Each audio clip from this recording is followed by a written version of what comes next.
a conductive wire, and you were so electric. I had no say when you came so near and just passed right through me. Hey everyone, welcome to Geekdom is Back. I'm your host, Deanna Chapman, and I am joined again by Becky Kovach to discuss Harry Potter and the Goblet of Fire, which is a book that I read, not realizing how much of it I completely forgot. Mm-hmm. Yeah, of all of the movies, I feel like this is the one that kind of left out the most. In a sense, I feel like it kind of had to in order for the movie to work too, because, obviously the Triwizard Tournament is a big focus of not only the book, but I think the movie as well. And because of how much went into making those scenes in particular, it might have been a little too much to try and include everything else. Like, did they even have the Quidditch World Cup in the movie? Probably only briefly, not nearly as long as it was in the book. Yeah, they did have the Quidditch World Cup in the movie, and they have like the whole scene where the Death Eaters show up and the Dark Mark appears, and they think that like Harry did it. Okay. Yeah, that's definitely in there. But like Hermione's whole like war against the use of house elves spew, like that doesn't make it into the movie at all. It's not even mentioned. Okay. I was like, I don't remember so much of this book, and you've reread them more than I have. I think this might literally be my first time rereading them since I first read them. So it's, safe to assume that with the rest of the books, I will have forgotten a lot of things too. Yeah, and like at a certain point, it's so much easier to rewatch a movie versus reread a book. At a certain point, you see the movie so much that you just kind of start to think that that's the how book. They actually go. Yeah, and that's like how the book is too. But there are some discrepancies between them, so it's like weird to go back and reread them, having seen the movie so many times. Yeah, I don't know how many times I've necessarily seen the movies. I'm sure I maybe rewatched them like before the last two came out, but I always see bits and pieces of them just because they end up on TV so often still. Mm-hmm. And so then I'm like, wait, what happened in the books? And, it'll be interesting to see how the rest go. But it's funny, before we hopped on the call here, I was like, oh, maybe we don't need to talk about the characters again because, we've already met the characters and, we don't need to do this for every book. But then I was like, but this book introduced so many new characters. I was like, okay, maybe I was wrong. Yeah. Because you get all of the schools kind of converging at Hogwarts. So you get the addition of all of the extra students from like Beauxbatons and Durmstrang. Yeah. Plus the beginning of this book is very different than the beginning of most of the other books. That very first chapter, you're not even with Harry or in this small town following some old Muggle caretaker who just like happens to stumble upon Barty Crouch Jr., Peter Pettigrew, and Voldemort. I did like that difference though, because we have started every single book with Harry being back at Privet Drive, and obviously he's back at the beginning of this book too, because that's just how the books were formatted basically. It's like he's starting here and then we go through the school year. And to have J.K. Rowling put that little bit of twist and give you those characters at the beginning, I really liked that. And, you mentioned the other schools, and I'm probably going to butcher these names, but Beauxbatons Academy and Durmstrang Institute, They have their students come to Hogwarts. So we're actually spending a lot more time than maybe we would have thought with these characters because they're roaming around the halls. Victor Crumb is constantly in the library, apparently. And, we're seeing these characters just pop up throughout the book over and over again. And then obviously once the Triwizarding Tournament comes about, you get even more of them because they're the ones competing. And It's no surprise by the time you have them, picking the champions from each school, except for the surprise of, oh, Harry's also competing too, even though who knows how that happened. And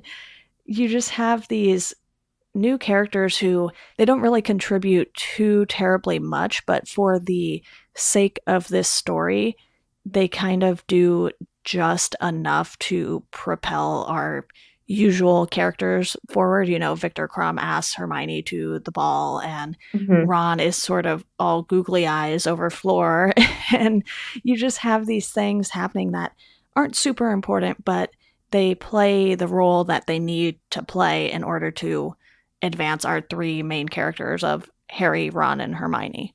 Yeah. And with Floor, it's not to jump ahead, but like she actually becomes a part of Ron's family when she marries his older brother. So she's not just this passing character who shows up for the fourth book and then is gone forever. We do see her again later on.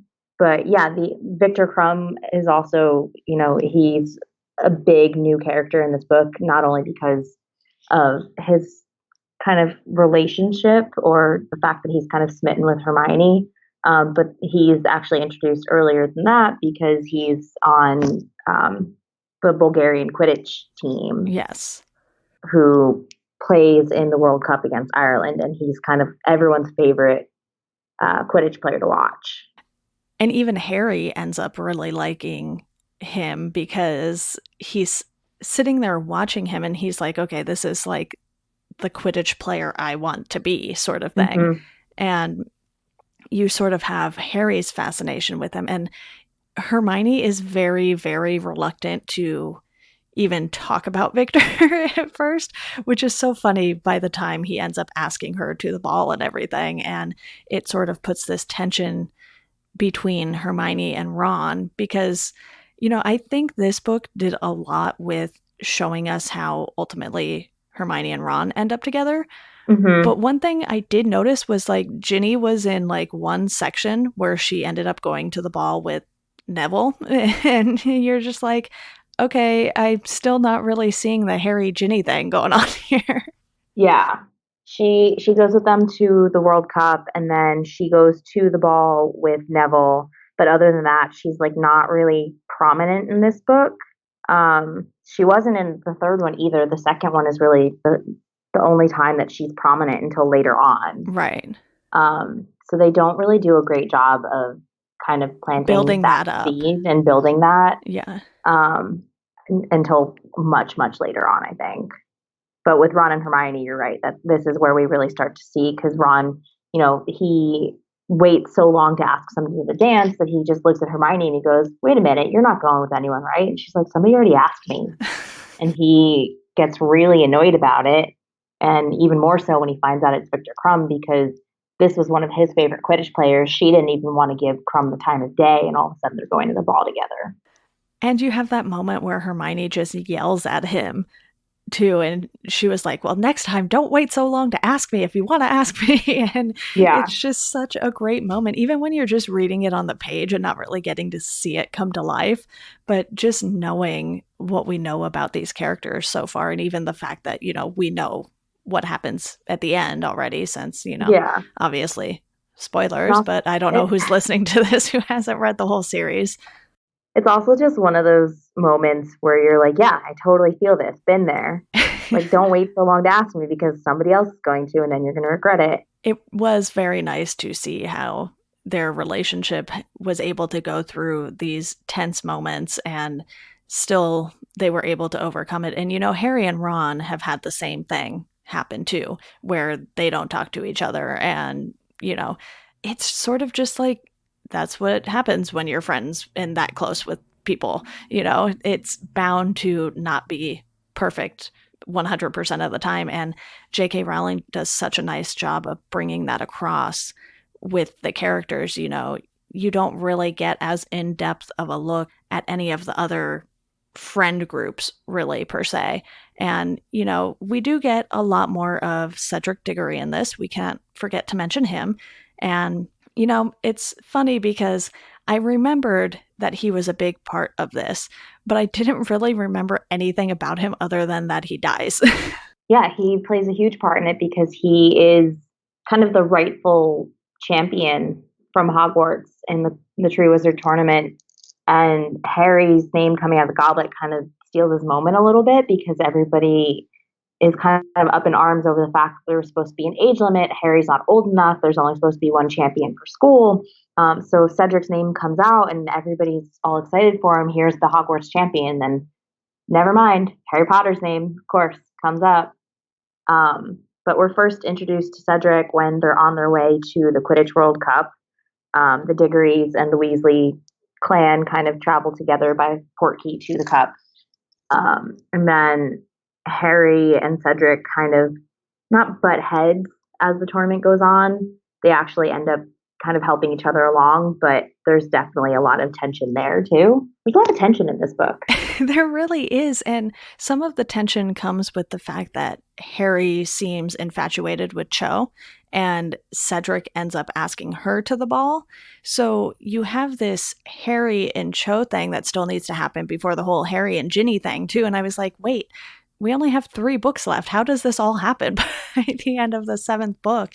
And, obviously I will have a lot of fun revisiting those aspects because I feel like that was something that took me a little off guard with this book because I didn't remember Cho being in this book at all either. And I know that there's this thing between her and Harry that happens, I'm assuming, in the next book, and then maybe the 2 remaining books will be more like leaning towards Harry and Ginny ending up together. But it's just so funny how so much tension is in this book, and looking back now you're like, oh, okay, I kind of see where they plucked these few things from and advanced them in later books, so it obviously sucks that Cedric Diggory did not make it out, because by the end of the book you really do end up liking him and feeling bad for him, because like you said, him and Harry do end up getting along in the end. They help each other out because Harry never asked for this. And I think by the time they get to the end, Cedric understands that, especially the very end. He's like, oh boy, now I really get it. And by then it's too late. So you have all of this building up throughout the book. And unfortunately, we don't get to see or read more about Cedric Diggory because he basically served his purpose for this one book. And, it's obvious that he did exist before, because he also played Quidditch and things like that. He just wasn't really one of those prominent characters that stood out in any way until this book. Yeah. He was kind of just a name. Yeah. Yeah, I think he starts to realize that Harry didn't want to be in the Triwizard Tournament when Harry comes to him before the first task to tell him what it is. Mm-hmm. Because Harry obviously didn't have to tell him it was dragons. He did it because he knew it was the right thing to do and he wanted to help. And Cedric kind of then repays that by telling Harry, okay, he attempts to repay it, but he does a really poor job of it because all he does is tell Harry to go take a bath with the egg. Yeah. Which, weirdest hint ever. You couldn't just say open it underwater. Harry literally told you first task is dragons. Yeah.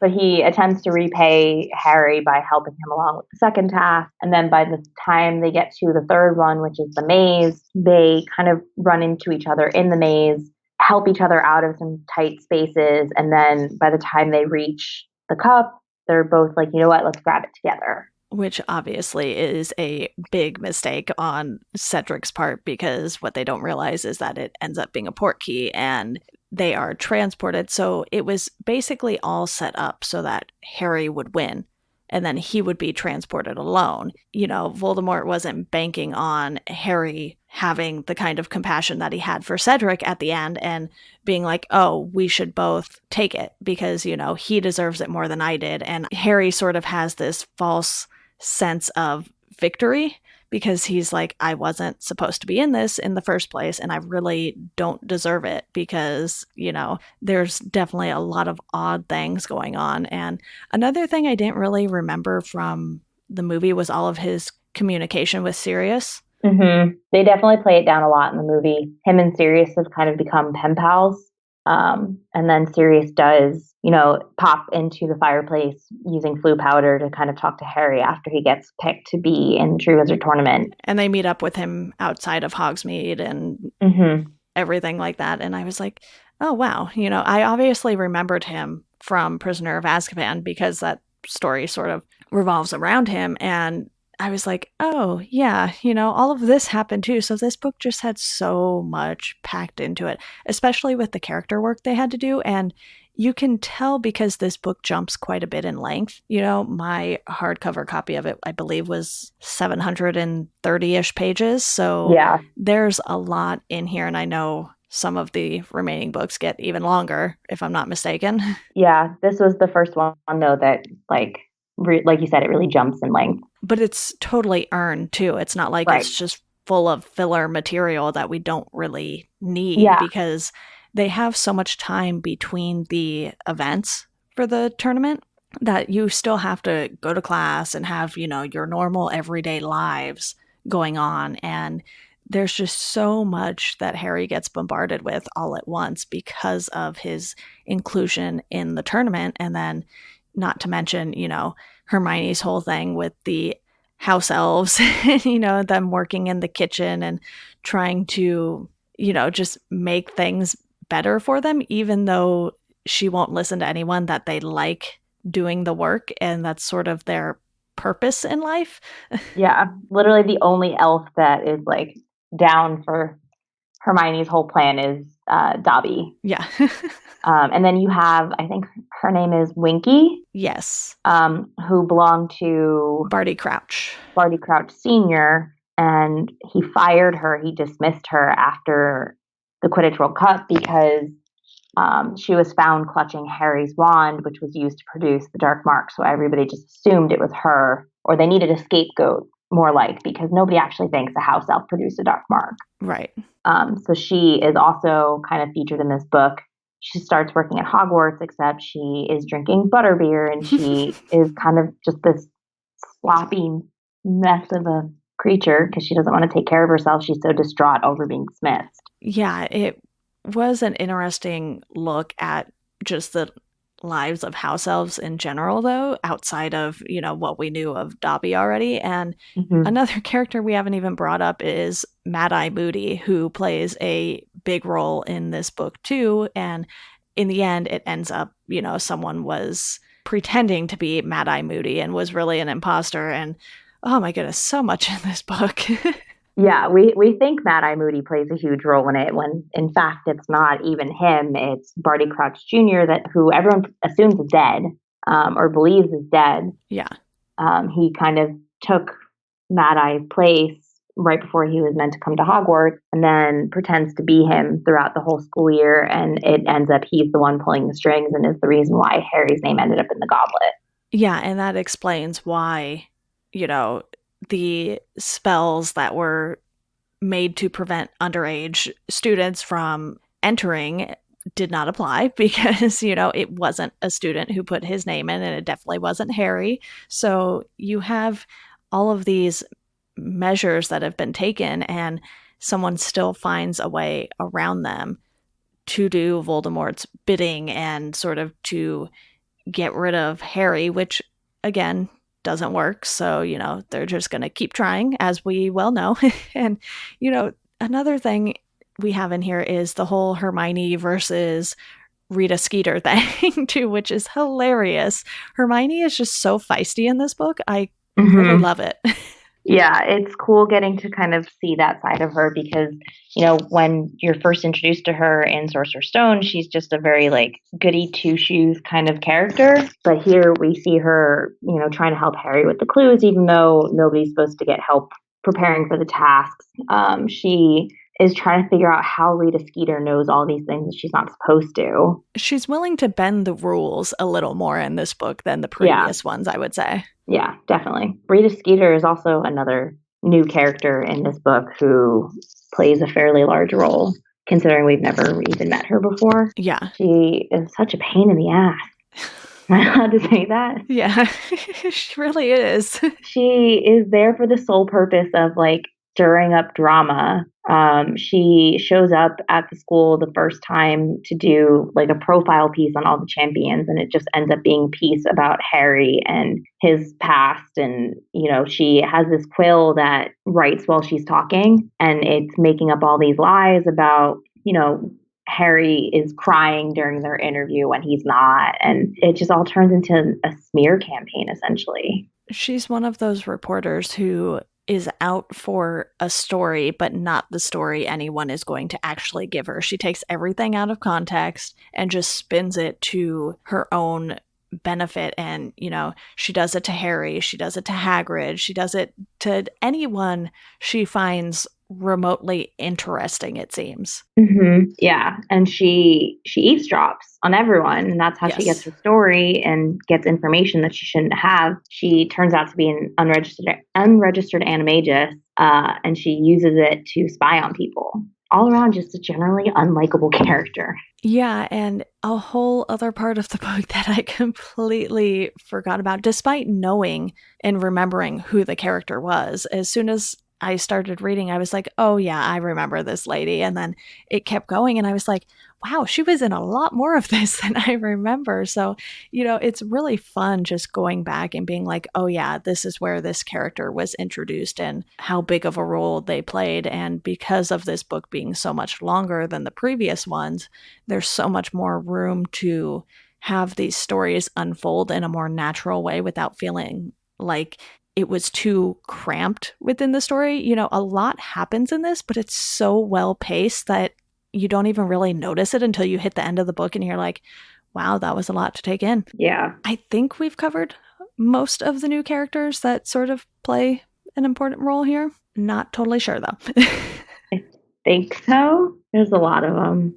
Yeah, I mean, we covered the Crouch family a little, and obviously, they were more present than we thought initially. So that was an interesting dynamic too. But I want to talk a little more about the story specifically because there was so much that happened in this book. And it was one of those things where the school year didn't feel quite as important as it did previously. It was like the classes were sort of secondary to the rest of the story aside from Defense of the Dark Arts. Is that what it's called? Yeah. That sounds right. So many classes. I've been playing the Harry Potter game and I'm like, wait, what's what? Yeah, I feel like you definitely don't get as much time in the classroom with them as you do in the previous books, with the exception, like you said, of Defense Against the Dark Arts. And that's the class that Moody, or, who everyone thinks is Moody, teaches. And I think one of the most important moments in his class and in this book is on the very first day, I think it is, he shows them the 3 unforgivable curses. Yeah. Which is like a huge deal because these are like spells that are never supposed to be used, let alone shown to students in a classroom.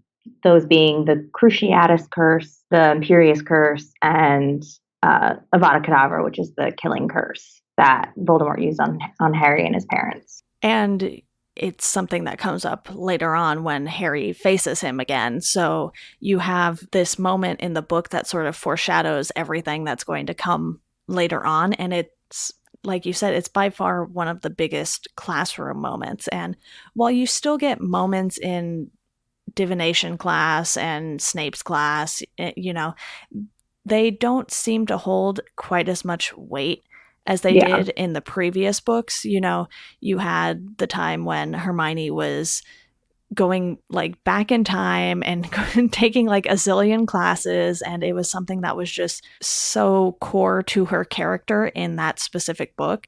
And this time, because of the tournament and other students being at Hogwarts, you have all of these other factors that are coming in and sort of shaking up the school year. And you know that this isn't something to really expect all the time because they had stopped the tournament for a while because of bad things happening during it. And this is the first time they're bringing it back. So it's this big deal, not only within the book, but just for this world in general. It's like, hey, we're bringing back this thing. And it hasn't been around for a while. So people are really excited about it. People are really worried about it. And you have all of these mixed feelings going into it. And you can tell that the professors and the students are sort of excited about it, but still a little worried about it at the same time. Although I would argue that the students are probably more excited than they are worried because they're students and they don't really understand the gravity of most things. Yeah. Yeah. Everyone kind of overlooks the fact that it's so dangerous. And I think we see this most importantly when Harry first gets chosen as champion and Ron is angry with him. Right. Because Ron thinks that Harry entered his own name in it and didn't tell him that he figured out a way to do it. But then after he sees how dangerous that first task is, he kind of realizes like, okay, this is actually something that could kill him. Maybe he didn't do this. Yeah, and Harry being chosen is something that leads to tension between that part of the friendship. So you have Ron, who is really just putting himself in a pickle in this book because he gets upset with Harry and then he makes Hermione upset because he just assumed no one would ask her to the ball. And, she has to yell at him after the fact to get through his thick head, Yeah, Ron really struggles in this book. Yeah, he kind of sucks in this book, not going to lie. And then he takes one of the Patel twins to the ball and ignores her the whole time, so she ends up annoyed with them. Yeah, not a good look for Ron in this book. No, he just comes off as petty and jealous for almost the whole book. Yeah, and that is one of the downsides because, Ron is a likable character and he does have his moments in this book, but for the most part, it was, I would say, a mostly forgettable appearance by Ron in this book. I think there's going to be a lot more growth for him in the next few books. Well, obviously, I already know that's a fact. So, you have some characters who it takes them longer to sort of get to the place that they need to be at. And, that mimics life, basically.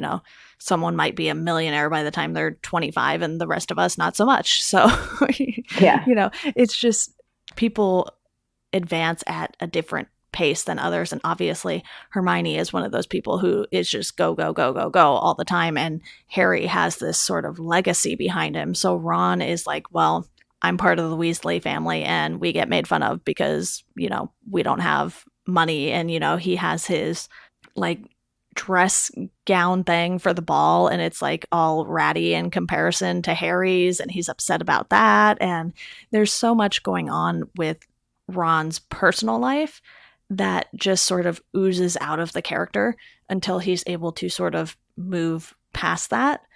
And obviously, Fred and George, they don't care. They just go on and do their own thing and cause trouble. And we really don't know too much about Ginny to know how that affects her, really, being a Weasley, that is. So just to have this much focus on Ron and have it sort of be this thing that's weighing him down, it really sort of just put a damper on his character in this book. And, obviously that's still fine. I think you can't focus on all of them in the best light every single book because, that's kind of not how life works. Yeah. I mean, it is nice because it makes him more believable as a character, like more realistic. Right. But it just kind of sucks because he sucks in this book a little bit. Yeah. I'm like, I love Ron. I don't want to see that side of him. But J.K. Rowling makes up for it later. So it's fine. It's just, it's like hump day here with the fourth book for Ron. Yeah, truly. It is. Yeah, and I really think overall this story is really good despite the fact that it just throws so many new characters at us. It is able to juggle all of that in a way that makes sense and gets our main characters to places they need to be at in their lives in general. And, we haven't really seen any sort of love interest for Hermione prior to this.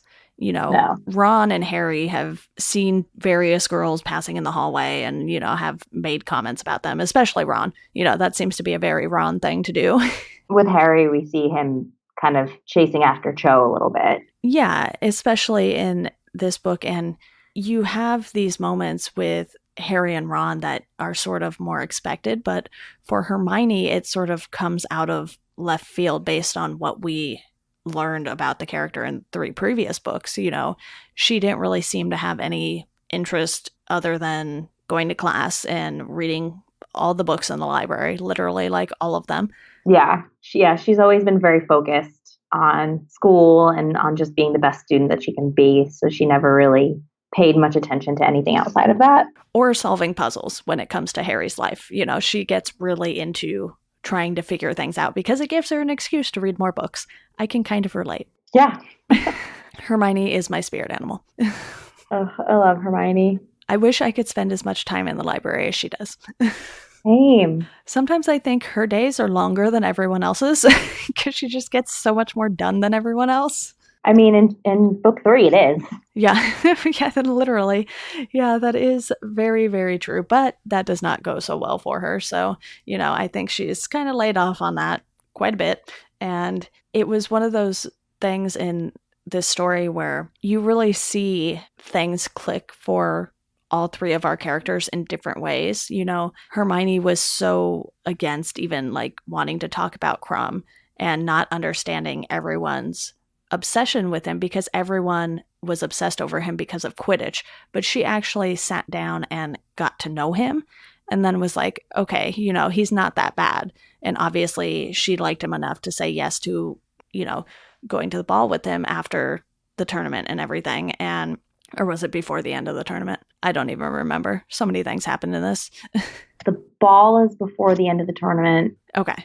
And then after the tournament is over, before everyone like goes home for the summer, he asks her about like visiting, being able to write to her. Yeah. And just kind of staying in touch.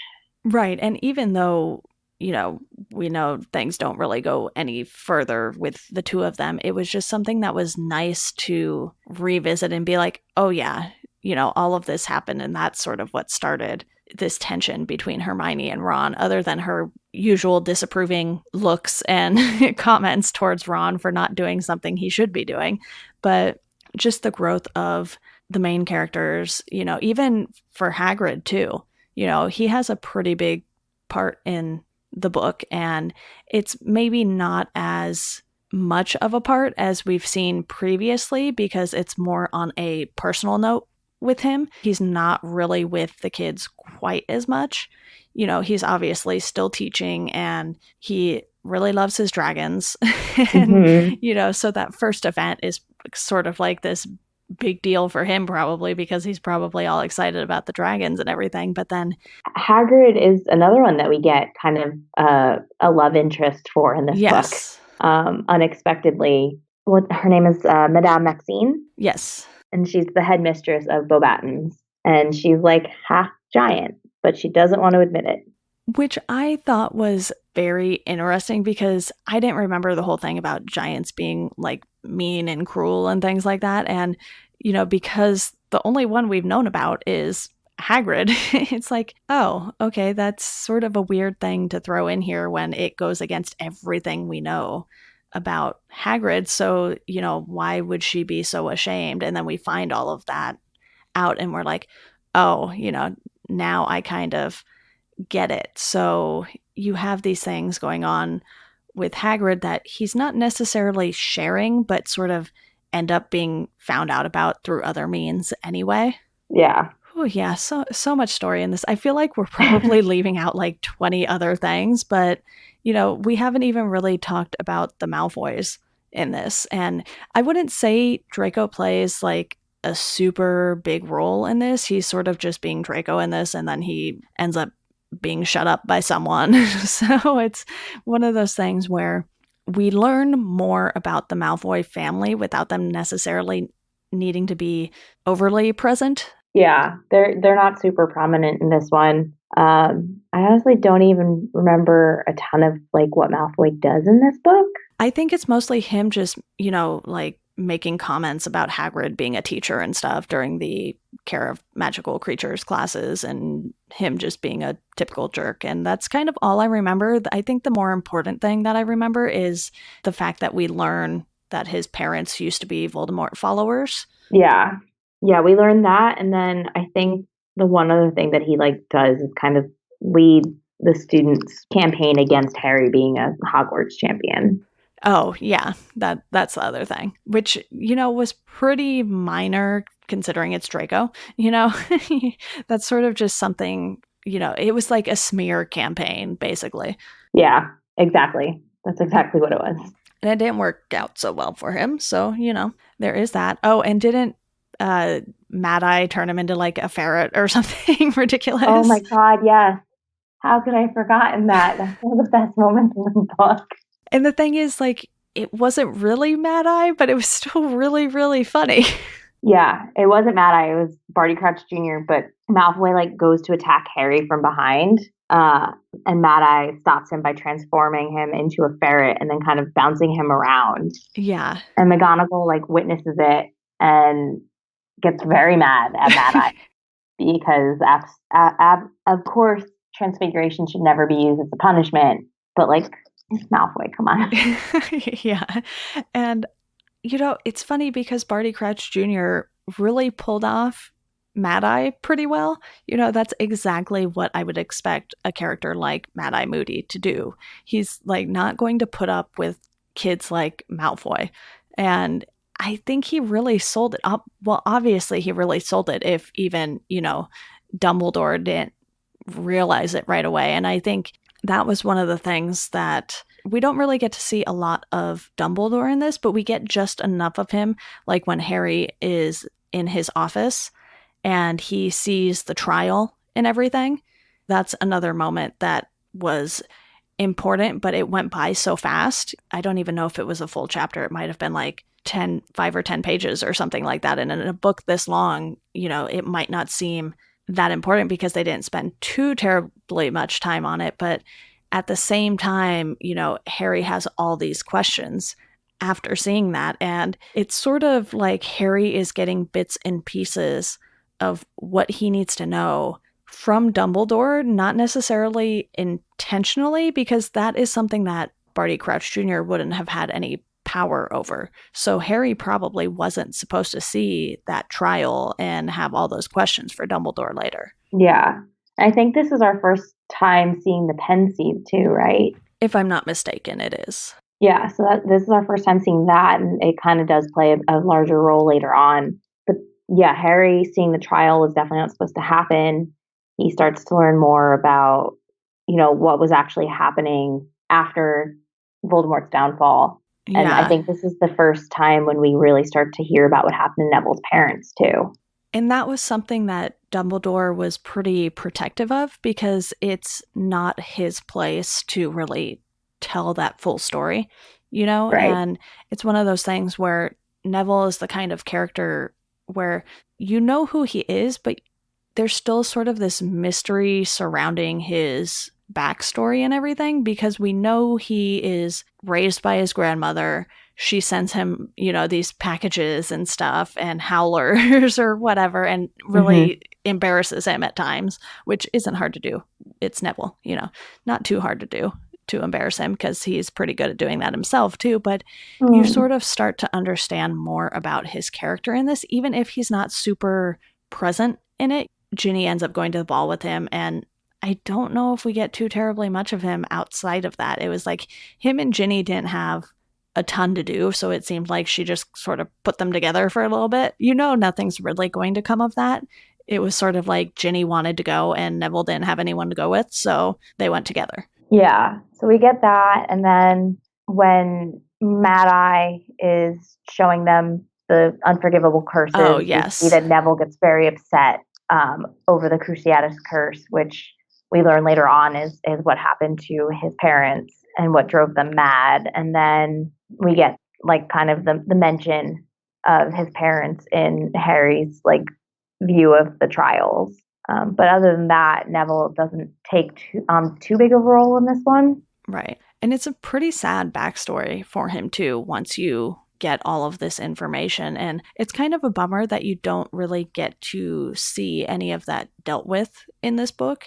You know, it's like Harry has this information that he really shouldn't be sharing with anyone else. And I'm not even sure if he mentions it to Ron and Hermione because, you know, the three of them, at least so we thought, tell each other everything. And, you know, Hermione kind of keeps her little secret of who asked her to the ball and everything like that. So there are some things that, you know, this little friend group still needs to work out. But as far as it being Neville's story to tell, he's not necessarily the in crowd, so to speak, for their little friend group, but they don't shun him either. Everyone in Gryffindor sort of sticks together, whether they particularly spend a lot of time with some of the other people or not. So it'll be interesting to see what happens with Neville later on, because I don't really remember too much about how his storyline progresses. Yeah, we do. Yeah, we do eventually get to learn more about his parents and his upbringing, and he kind of comes out of his shell a lot more as time goes on, which is great. Because he's always kind of in the background, just kind of trudging along behind everybody.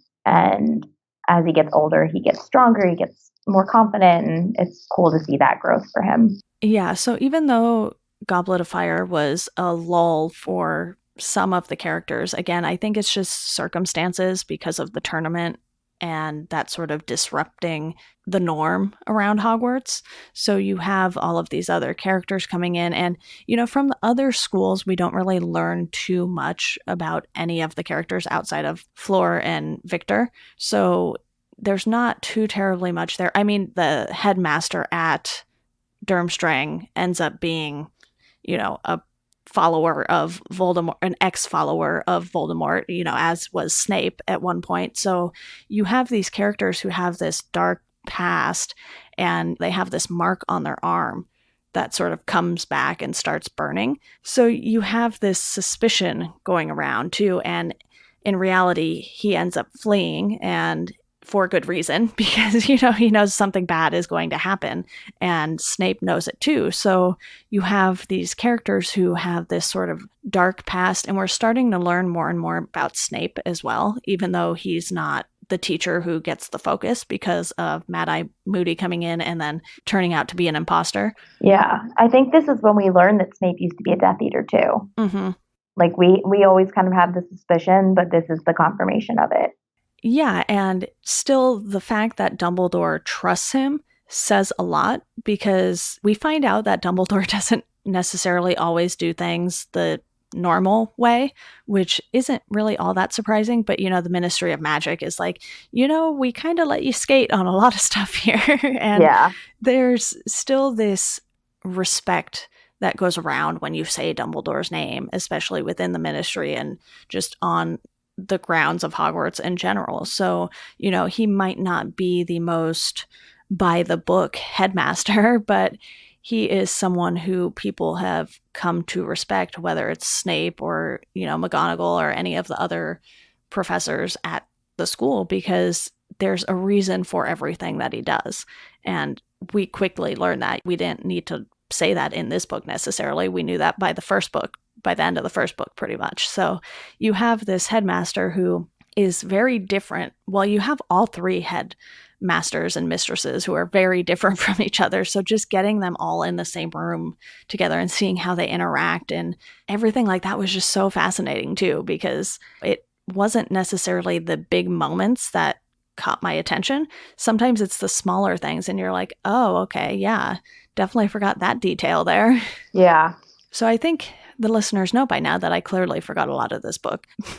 But is there anything else that you want to touch on before we wrap this up? Like I said, I know there's probably something we forgot, and, you know, some Harry Potter fan is probably screaming at their podcast player right now, being like, you forgot about this. What are you doing? I mean, it's a long book. There's so much. Moaning Myrtle was a nice little touch when Harry went to go take a bath with the egg, though. I will say that, because we touched on Harry needing to take a bath with the egg, but we did not touch on Moaning Myrtle being there and kind of creeping on him. It was nice to see her come back, but it was a little creepy. Yeah. Like, she just was kind of there as he was taking the bath. I was like, you know, he's a child, right? Yeah, but she still helps him, as does Dobby later on. Yeah. Dobby's a good one. I love Dobby. And the gillyweed. Mm-hmm. But yeah, I think that we kind of touched upon everything a little bit, except we haven't really talked about the second task too much. We talked about the first one being the dragons. We talked about the third one being the maze and the port key. And the port key. The second one we haven't really gone too much into. Not that there's a ton to talk about with it, but basically Harry goes, they all have to go and retrieve somebody from the bottom of the lake where they are being guarded by mer people. and Harry is the first one to find Ron. He has to try and retrieve Ron. He's the first one to get there, but he ends up being the last one back because he refuses to leave anybody behind. The second task was a really good one for Harry because it showed that he is so unselfish. He is someone who wants to succeed and, clearly has this competitiveness about him, especially when it comes to things like this and Quidditch and just, competing in general. But he's not going to win at the cost of others. He still has a conscience about these things, whereas plenty of other people we know wouldn't. Right. Yeah, it says a lot about who he is, that he didn't want to stay behind, or he didn't want to leave anybody behind, and he stayed there to make sure that everybody got out safely, even though, like, as soon as he gets out, Ron is like, what do you mean you stayed behind? Did you really think they were going to let anything happen to us? And he has a reason to be leery of that because while, he knows that Dumbledore and everyone else wants everyone to be safe, there's still been a lot of fishy things going on. So he couldn't be 100% certain. The only way he could be 100% certain was if he got everyone out himself. Right. He stays behind. He takes Ron out, and he takes out Flora's little sister, Gabrielle, because Flora freaks out when she gets attacked by the Grindylow and she doesn't actually make it down there. So Harry now has to bring Ron and Gabrielle back to the surface himself. But he waited to make sure that Victor came and got Hermione and Cedric came and got Cho. And then he takes care of whoever is left. Right. And it's one of those moments where Flora was very, very thankful because, she knew that her sister was okay, but she still had this sort of feeling in her gut like, I screwed up. Yeah. And she had this guilt that was just sort of building up probably the entire time she was sidelined. Yeah. This is also the first time that we see her being kind of warm. Right. Because every instance we've seen her up until then, she's kind of haughty and looks down on, Harry as a champion and just isn't very friendly. She's definitely another character that Harry sort of warms up to by the end. And you see that again in the maze where he sort of shoots up a flare basically to make sure she gets out of there. And you have him doing all of these things because I think by the time that he makes it to the final event, he knows deep down that something is probably going to go wrong. But then when him and Cedric are so close to the end, he's like, oh, okay, maybe we're in the clear.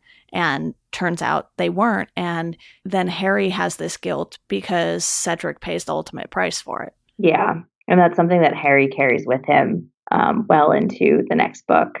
Right. I think one of the most heartbreaking moments in this whole series is when Harry gets Cedric's body back and Cedric's father is there waiting for Cedric to return from the past and is hit with this realization that his son is gone. Right. And that moment is so much more powerful because we meet them at the beginning of the book. Mm-hmm. And Mr. Diggory is just such like a warm, friendly person and is so excited to see them and to go to the World Cup with them. And he's just nothing but nice. Exactly. And if we didn't get that moment with him, we wouldn't connect with him at the end quite as much because we'd just be like, oh, okay, here's, these parents we never even met. And Arthur has this connection with Mr. Diggory already. So, you have these things that all tie together by the end. And even though the outcome isn't great, it's kind of sort of become the one thing that like Hufflepuff is known for. Mm-hmm. And so this book just has such a powerful impact on that group of students, especially because they've spent so much time with Cedric. And, it's like if that would have happened to someone in Gryffindor, I think readers might have felt it a bit more just because we have spent so much more time with Harry, Ron, and Hermione and Fred, George, Ginny, all the Weasleys, basically. Yeah. But it still has this impact because we get that introduction to them at the beginning, and then you see him in the halls throughout the other two tasks. He plays a big part in those because they sort of give equal attention to everyone. I mean, Harry obviously gets a little more attention because it's Harry, but I think J.K. Rowling did a nice job of balancing the champions so that you care about each of them by the end of it, aside from Harry. Yeah, I agree with that. Yeah, so much. It was really good, though. Like, I really enjoyed rereading this because it was almost like reading it for the first time again, given how much I forgot. And, you know, obviously I kind of knew the big plot points just from having read the book before and then watching the movie, which the movie clearly touches on the biggest of the plot points and then sort of has to get in and get out because there's way too much in this book to cover in one movie, which is why they did 2 movies for the last book because there's just so much in that one as well. And, you know, like you said, this is the first book that gets exponentially longer. So there's still so much more to come in the remaining 3 books because they are sort of on the longer side, if I'm not mistaken. Maybe one is like more normal length, but the 5th book is the longest of all of them. Okay. And then the 6th, I think, is slightly shorter than the 4th, and I think the 7th goes back up again. That sounds about right. I'm looking at my paperbacks on my bookshelf right now. My other ones are in a box, so I can't just look at them and figure it out, but I am sure we will have a lot of fun talking about those ones as well. But any final thoughts here before we wrap up? No, I think we considering how long this one is, I think we've done a good job of covering our bases. I tried to remember as much as I could so that we could cover some more of the smaller details. You know, I know the Triwizard Tournament was a big part of the book, but I didn't want to spend all of our time talking about that because there was so much else that happened surrounding those events and surrounding everything. And, you know, Sirius coming back as a dog, you know, they go to visit him and Harry going back and forth with him. There's so much personal growth that happens, especially for Harry in this. And obviously him being the character that all of these stories revolve around, it's one of those things where it's like J.K. Rowling was able to still keep it very fresh and interesting with this one, and I am very glad. I'm excited to read the next one, even though it's longer than this one. Yeah. The 5th one's a good one. I'll try not to take so long to get to it this time. I know we had quite a big gap between episodes here. That's okay. Maybe I will end up rereading the 5th one again before we do that. You probably have time. I also just haven't been doing a ton of reading lately, so we'll see what happens. It's okay. Well, that wraps up our discussion on Harry Potter and the Goblet of Fire. You can follow us at Geekdom Pod on Twitter. We have a Patreon set up if you want to donate and help support the podcast. It'll also allow me to get out some more bonus episodes, which I have not done many of so far, but I would like to do more of them. And you can find us at Welcome to Geekdom on Instagram and Facebook. As always, thank you all for listening, and we hope you enjoy the rest of your day.